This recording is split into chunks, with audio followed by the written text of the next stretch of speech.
శ్రీ గురుభ్యో నమః. అందరికీ నమస్కారం. తెలుగు హోమియోపతి గురుకులానికి స్వాగతం. ఈరోజు మనం హోమియోపతి ప్రపంచంలోకి ఇంకొంచెం లోతుగా వెళ్దాం. అసలు పదార్థమే కనిపించినంత సూక్ష్మంగా ఉన్నప్పుడు కూడా ఈ మందులు ఇంత అద్భుతంగా ఎలా పనిచేస్తాయి? ఆ మ్యాజిక్ వెనుకున్న ఫిలాసఫీ ఏంటి? పదండి, ఈరోజు ఆ రహస్యాన్ని ఛేదిద్దాం. మన ఈ ప్రయాణం 4 దశల్లో సాగుతుంది. ముందుగా ఆ మందులో దాగి ఉన్న అసలు రహస్యమేంటో చూద్దాం. ఆ తర్వాత ఆ శక్తిని ఎలా బయటకు తీస్తారో తెలుసుకుని అది మన ప్రాణశక్తిపై ఎలాంటి ప్రభావం చూపిస్తుందో అర్థం చేసుకుందాం. ఇక చివరగా ఈ నాలెడ్జ్ డాక్టర్లకు ప్రాక్టీస్లో ఎంత ముఖ్యమో చూద్దాం. సరే, మరి మొదటి అడుగు వేద్దామా? అసలు మందులోని రహస్యమేంటి? హోమియోపతి మందులు పనిచేయడానికి మూల కారణమైన ఆ ఫండమెంటల్ ప్రిన్సిపుల్ ఏంటో ఇప్పుడు చూద్దాం. అసలు ప్రశ్న ఇదే కదా, అసలు మెటీరియలే లేనప్పుడు ఒక మందు మన శరీరం మీద అంత లోతైన ప్రభావాన్ని ఎలా చూపించగలుగుతుంది? ఇది ఎలా సాధ్యం? ఈ ప్రశ్నకు సమాధానం దొరికితేనే మనకు మొత్తం అర్థమవుతుంది. దీనికి సమాధానం ఒక్క పదంలో చెప్పొచ్చు, అదే డైనమిక్. హోమియోపతి మందులు మనకు తెలిసినట్టు కెమికల్గా, మెటీరియల్గా పని చెయ్యవు. అవి పదార్థాన్ని దాటి ఒక శక్తి స్థాయిలో, ఒక ఎనర్జీ లెవెల్లో పనిచేస్తాయి. వాటి స్వభావమే డైనమిక్ అన్నమాట. ఇప్పుడు ఈ స్లైడ్ చూడండి. మామూలు వైద్యంలో మందులు మన శరీరంలో ఉండే కెమికల్స్ మీద పనిచేస్తాయి. ఇది మెటీరియల్ ఎఫెక్ట్. కానీ హోమియోపతిలో మందు యొక్క శక్తి మన శరీరాన్ని నడిపించే ప్రాణశక్తి మీద పనిచేస్తుంది. ఇదే రెండింటికీ మధ్య ఉన్న ప్రాథమికమైన తేడా. ఈ ఐడియాలన్నీ కొత్తవేమీ కాదు.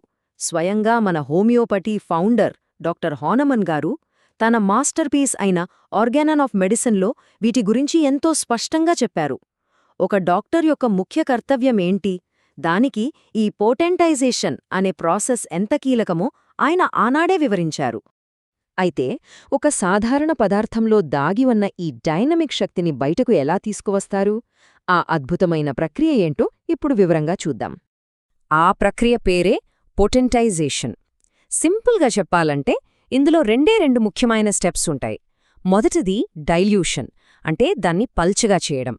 రెండవది సక్సెషన్, అంటే దాన్ని శక్తివంతంగా కుదపటం. ఈ రెండింటి కలయికతోనే మందులో దాగి ఉన్న శక్తి మేల్కొంటుంది. ఈ పోటెంటైజేషన్ ప్రాసెస్లో ఏం జరుగుతుందంటే ప్రతి దశలోనూ ఆ మందులో ఉన్న అసలు మెటీరియల్, అంటే ఆ ఫిజికల్ సబ్స్టెన్స్ తగ్గుతూ వస్తుంది. అలా డైల్యూట్ చేస్తూ పోతే చివరకు అసలు పదార్థం దాదాపుగా ఉండదన్నమాట. కానీ ఇక్కడే అసలు అద్భుతం ఉంది. ఆ భౌతిక పదార్థం ఎంత తగ్గుతూ ఉంటే దాని లోపల దాగి ఉన్న అంతర్గత ఔషధ శక్తి, దాని డైనామిక్ పవర్ అంత పెరుగుతుంది. వినడానికి విచిత్రంగా ఉన్నా ఇదే హోమియోపతికి గుండెకాయలాంటిది. ఈ స్లైడ్ చూస్తే మనకు ఇంకా బాగా అర్థమవుతుంది. ఉదాహరణకు బెల్లడోనా మొక్కను తీసుకుందాం. దాని సహజ రూపంలో అది చాలా ప్రమాదకరమైన విషం. కాని అదే బెల్లడోనాని పొటెంటైజేషన్ ప్రక్రియ ద్వారా మార్చినప్పుడు అదొక అద్భుతమైన ఔషధంగా మారిపోతుంది. చూశారా, విషమే ఔషధంగా ఎలా రూపాంతరం చెందిందో?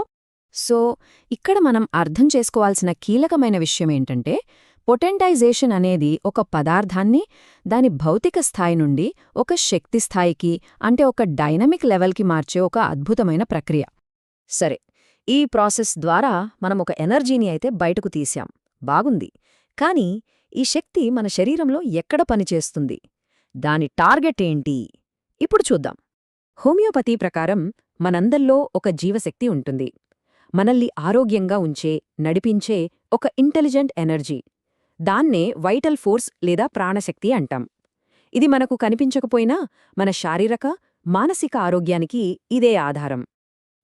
ఇక్కడ గమనించాల్సిన విషయమేంటంటే, హోమియో మందు నేరుగా జబ్బు మీద యాక్ట్ చెయ్యదు. అది ముందుగా మన ప్రాణశక్తిని స్టిమ్యులేట్ చేస్తుంది. ఒక స్విచ్ వేసినట్టన్నమాట. ఆ ప్రేరణకు రెస్పాన్స్గా మన ప్రాణశక్తే మన శరీరాన్ని బాగుచేసుకునే పనిని మొదలుపెడుతుంది. చాలామందికి వచ్చే ఒక కామన్ డౌట్ ఇది. డైల్యూట్ చేస్తే పవర్ తగ్గిపోతుంది కదా అనుకుంటారు. కానీ హోమియోపతిలో ఇది కంప్లీట్గా రివర్స్. డైల్యూషన్ మరియు సక్సెషన్ చేయడం వల్ల మందు యొక్క డైనామిక్ పవర్, అంటే దాని పొటెన్సీ పెరుగుతుందే తప్ప అస్సలు తగ్గదు. ఇప్పటిదాకా మనం చాలా ఫిలాసఫీ మాట్లాడుకున్నాం. ఇప్పుడు అసలు విషయానికి వద్దాం. ఈ థియరీ అంతా వైద్యులకు ప్రాక్టికల్గా ఎలా ఉపయోగపడుతుంది? ఈ సిద్ధాంతాన్ని అర్థం చేసుకోవడం చాలా ముఖ్యం.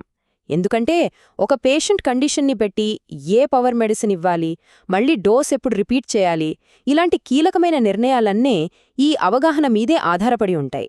ఉదాహరణకు, తక్కువ పొటెన్సీలు ఎక్కువగా శారీరక లక్షణాలపై మెల్లగా పనిచేస్తాయి.